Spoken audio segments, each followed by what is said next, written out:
It is no secret that Meghan struggles with business endeavors, really with anything that she's being told to do now that she is under the illusion that she doesn't need to try super hard, I guess.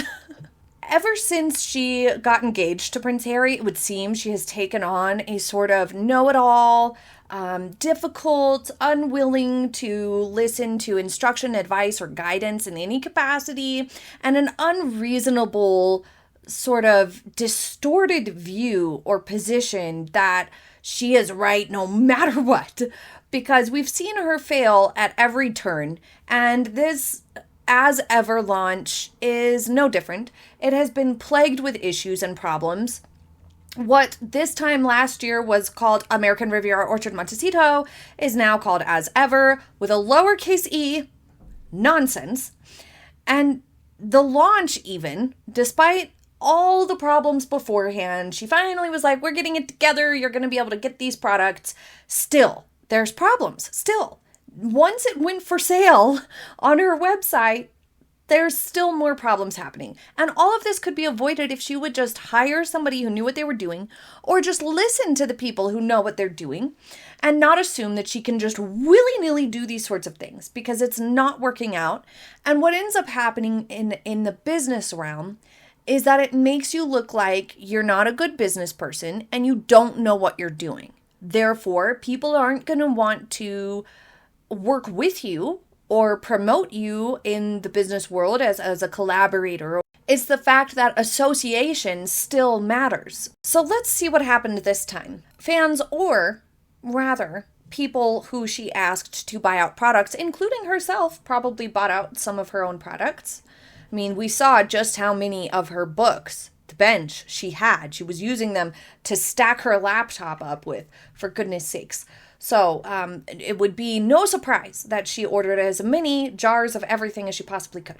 Anyway, fans were left disappointed after ordering her $28 honey, only to be told they won't be getting the products.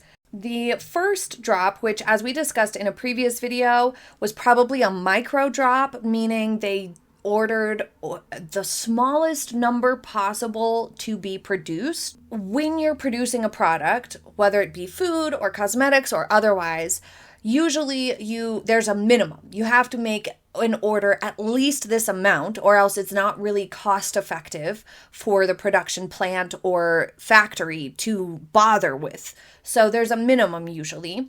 And of course you can go beyond that, but usually for the first try at something like this, you would order the smallest amount possible. So we don't know how many were available initially, but it was probably a fairly small number. So this initial drop included the wildflower honey with honeycomb for $28, flower sprinkles for $15, and a jar of raspberry jam for $14, which is actually liquid sauce, spread in liquid form. It's not spreadable, okay? As we discussed last time. According to the website, the honey is said to have been inspired by Meghan's appreciation for the art of harvesting this natural delight at her home, containing earthy and floral notes like all honey, and glimmering golden hue like all honey to elevate the everyday. Maybe. It seems that even the lucky few who managed to place an order weren't able to get their hands on the prized item, as some fans were informed that the products were already sold out when their purchase was confirmed. Instead, they were comforted by news that they would be getting a full refund and another item of their choice, while a personal message from Meghan promised first access to future launches. They claimed they received an email from the company which read, "The excitement created a volume of traffic on the site that even we couldn't have anticipated. The orders were happening so quickly that the back end of the site didn't have a chance to keep up. The limited edition honey that you purchased was unfortunately already sold out." Fans were told that they were getting refunds and that they would be able to choose another item free of charge. "We're working on replenishing inventory and will gladly send you an item of your choosing to thank you for your understanding." That's a smart idea if you have some sort of an error like this where somebody purchased something and the purchase was confirmed and the purchase went through, and you get that confirmation email of your order and then you can't fulfill it, to just be like, well, that's too bad for you. and refund, I mean, legally they would have to refund you, but to just refund and be like, tough luck, better luck next time, that's not nice, and that usually leaves a sour taste in a consumer's mouth for obvious reasons. So offering to give them a free product and their money back is great. That's a good idea. And companies that do that are smart. So I think that's a good choice for sure. However, Meghan might have laid it on a little thick. The notice, the email that was sent out, was accompanied by a personal message from our founder. A little lofty here. Meghan penned a notice to those facing disappointment. Dear friend, she wrote. Pet peeve. She's not friends with these people. Don't do that. In emails or letters or messages of any kind, don't be like, hey friend, if you don't know this person. That's artificial and it's not good marketing, actually. But she says, dear friend, my goodness, what a whirlwind this week has been. Thank you so much for the support. It really means so much to me. I'm sure it does. I'm so sorry to hear about what happened with your order and that due to overselling, we were not able to get you the limited edition honey. Please know the team worked very hard in every department and felt just as sad when we learned what had happened. Like I said, this is laying it on a little thick. Nobody's sad about this. If you're a business person, you're glad that it sold out. You're like, yes, thank goodness. And the team would be equally as pleased. Nobody would be sad about it. And also she says, thank you so much for the support. It means so much to me. And I was so sorry to hear about that. That starts sounding disingenuous at a certain point. Meghan promised fans they would be the first to receive the next item in a future drop, saying no need to order. It will come to you in the mail as a gift from me. Wow, that's a little excessive, but okay. Promising that more goodness is coming soon. I'm a little surprised and confused. She's saying you'll get your money back. You get to pick a different product from the website, of which there are only 2 to choose from. And she's going to send you the honey as soon as it becomes available. This is maybe going a step too far, because then the $28 honey being refunded, and then you're sending it to them for free at a later date and covering shipping costs. You're automatically giving them something free at your expense of shipping it to them and manufacturing it to them. So you're replacing the product that they couldn't order for free and eating the shipping cost, okay? That's step 1 here. But then she's also offering them to pick something else from the website for free, and again, covering the shipping cost of that item. So then those people are getting a $28 value and likely a $14 value, $14 to $15 value, depending on if they choose the jam or the flour sprinkles for free, plus shipping. That's like $50. If we say shipping is pretty cheap, that's like $50 that you're giving away for free, which is bad business at that point. It's good business to offer them to order a replacement for free or to send them the honey when it comes in for free. Like, that's fine. And then refund them. Fine. But stop there. Don't do both, because then you're kind of putting yourself in a little bit of a compromising situation when it comes to the business end of things and your bottom line. And also, again, like, it's just so over the top that you're so sorry and it's so intense for you. No, just be like, we want to make this right. Here's what we're going to do. It's not currently known if the same issue affected the other products in the launch, but as of yet, there's no news that the other things had the same problem. The Telegraph got in touch with a well-placed source that said that the items had been made available in only small quantities, which we have discussed before, that they would have only had a very small amount manufactured and produced in the first place. There's another layer to this, that they could have retained, say, 50% of what was manufactured and only allowed 50% of it for sale for this drop, and then will have a second drop with the other 50% that was made as a tactic to create that sort of scarcity desire, where if you think that it's not going to be available, then you're more prone to order it and order it now so that you don't miss out. It's a marketing tactic that tends to work pretty good because it creates that illusion that this is your one and only chance to grab it. So you might maybe rush to get it when you don't necessarily need it, or you might think less rationally about it. But this source says that things were quickly marked as sold out to generate interest, which is a common marketing ploy, so it may not have actually been sold out. Although Meghan is super excited and super mushy about it, it would seem that it's just not quite going as smoothly as anticipated. It is high stakes in that this is kind of her last, the tolerance is at 0 for her to try to rebrand again. So that means this is it. She's going to have to stick with this path of the selection of home things and goods and pantry goods and the Netflix show. This is it for her.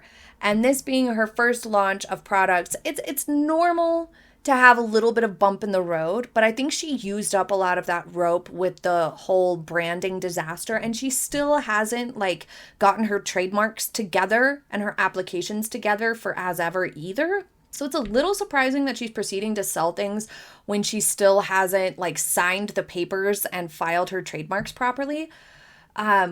But probably due to pressure from Netflix, she can't really wait any longer. I'm eager to hear more reviews come in because a lot rides on this. If these products suck, which we know the jam sucks, if she continues to have problems with selling and the website and typos and continues on this overly mushy approach and this overly almost sycophantic vibe, it's gonna get weird. It's gonna be too messy. It's not going to work out, and it'll end up a flop and another sort of abandoned, failed endeavor. So she really needs to rein it in and approach this with discipline and real serious strategy, because these types of bumps in the road, people might have a little bit of patience left in their tank for this, but at a certain point, it's going to become embarrassing. I mean, if it's not already, for most people, this is already a kind of embarrassing territory and feels like a big step down. And the fact that these things are being sold for profit rather than proceeds going to charities, which was the one thing that I was kind of holding out on, waiting to see if when she actually launched these products and put them for sale, if she was going to say that these are going to go to a good cause. Because no matter what, we know Meghan and Harry are doing fine financially. They are multimillionaires. Yes, they spend a lot and whatnot. Yeah, we know that. But they also are on a steady stream of income at this point between Netflix, residuals from various projects that they have done, and Harry's multiple inheritances that he has received, all of which are in the multi-million-dollar field. And then combine that with the fact that they bill everything that they do to either Archewell or the charity that they're interacting with or the country that they're visiting. They bill everything to everyone else. And the speculation that at least some part of their private security is paid for by taxpayers in the United States, because we still don't know what sort of visa Harry is on, then that means they're not bleeding out money quite as quickly as some people may assume. So does Meghan need the income stream from $28 jars of honey and $15 jars of jam and sprinkles, flour sprinkles? Not really. She doesn't really need that revenue for herself. She's not some small business owner launching something from scratch from her own personal savings account. It's not like that for Meghan. So her making these products to support her Netflix show and brand, but giving the profits, or at least the majority of the profits, to charitable causes would have been so smart and such great marketing and so beneficial to her public image. It would have been invaluable. But she didn't. She's neglected to say that's what's happening, and therefore we can only assume that these are all for sale for profit. So if you buy these, maybe 20% of it is going to the manufacturing and production of it, maybe at most 50%. She is definitely making a lot of money off of each product sold in terms of percentage. She's got a big profit margin here. So she's using it for her own personal gain, these products. It's a really huge missed opportunity here. It really would have shifted a lot of the narratives around her trying to market and use her name for selling things, the way that the Queen forbade her to do. So it's really kind of disappointing, as well as being a frustrating missed opportunity.